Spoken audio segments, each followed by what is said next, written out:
Have you ever wondered if a medical transition is spiritually or morally appropriate? Because I sure have, especially when I was pre-transition.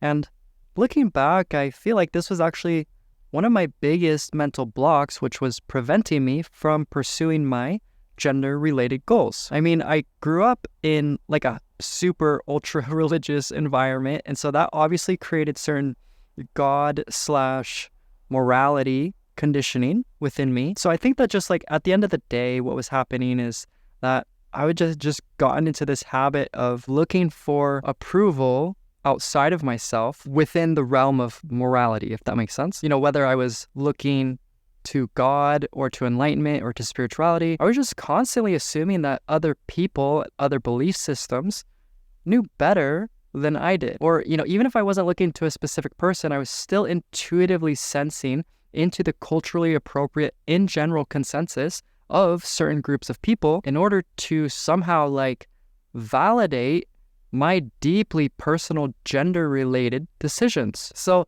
it was basically kind of like, okay, every time I wanted to take a step in the direction of my truth, I would immediately go through this incredibly draining internal battle where I was just straight up fighting against my own natural, organic, wholesome inclinations. Oh yeah, not to mention all the shame and the self-criticism and the self-loathing and the guilt. And it was all on the grounds of somebody else's ideas about right and wrong. And okay, so now that I've had some time to reflect on that experience, I want to speak to you in a way that I would speak to my younger self. So first off, I think that these self-bypassing tendencies come from a sort of hypervigilance combined with codependency, which is basically like from an early age, we get into the habit of over-tuning to our surroundings and then adjusting or modifying our behavior in order to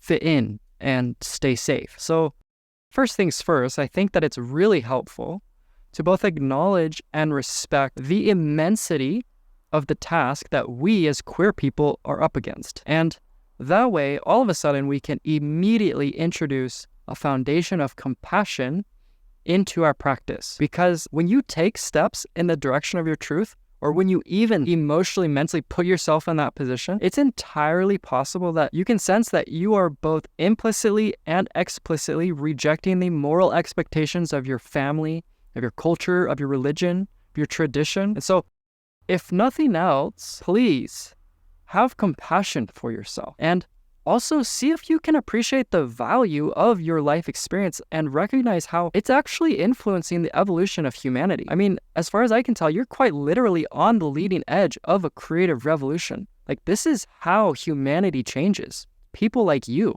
who are honoring who they are. And I think that it's also crucial to recognize, like, this is the bottom line, the most appropriate and effective way for you to navigate a situation as intense as this, it has to be according to your own internal guidance system, because this is not somebody else's life experience, right?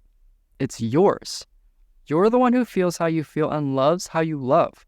And the sooner that you can really own that and fully step into your life experience on the leading edge, the sooner that you can make decisions that are aligned with your personal moral code. And so that implies that there's gonna have to be a sort of self-discovery process that is not only gender related, but also like moral related, like what is right for you. And if you happen to not go that route and you end up adopting somebody else's version of morality, whether that somebody else is a parent or a teacher or a role model, like even though it's painful, and even though you can sense like it's not compatible, it's also in a weird way playing it safe. And what I mean by that is the pain associated with self-bypassing is actually associated with our need to stay inside of our comfort zone. And imprisoning ourselves within an inauthentic moral code is actually, in a twisted way, just another trauma-based strategy for staying safe. And the reason for that is because the prison of inauthentic morality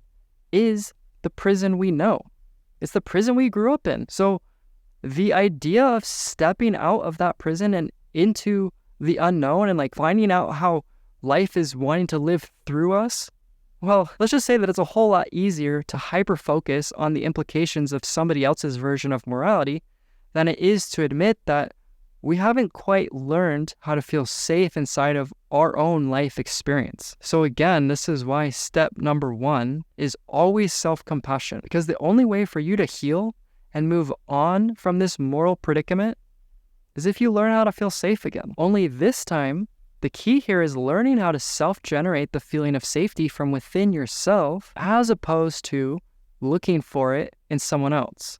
And that way, no matter what gender-related decision you're up against, no matter how controversial your way of life happens to be, underneath it all, you've figured out how to be safe within yourself, and you've sort of established a compassionate container within your being that you can always come back to. And then because of that safe harbor, no amount of moral pressure, social obligation, traditional values is going to be able to hold you back from an authentic and aligned way of life. And if you want to learn about how I discovered the secret wisdom of gender dysphoria, then watch this video and I'll tell you about just that. All right, my friends, I'll see you then.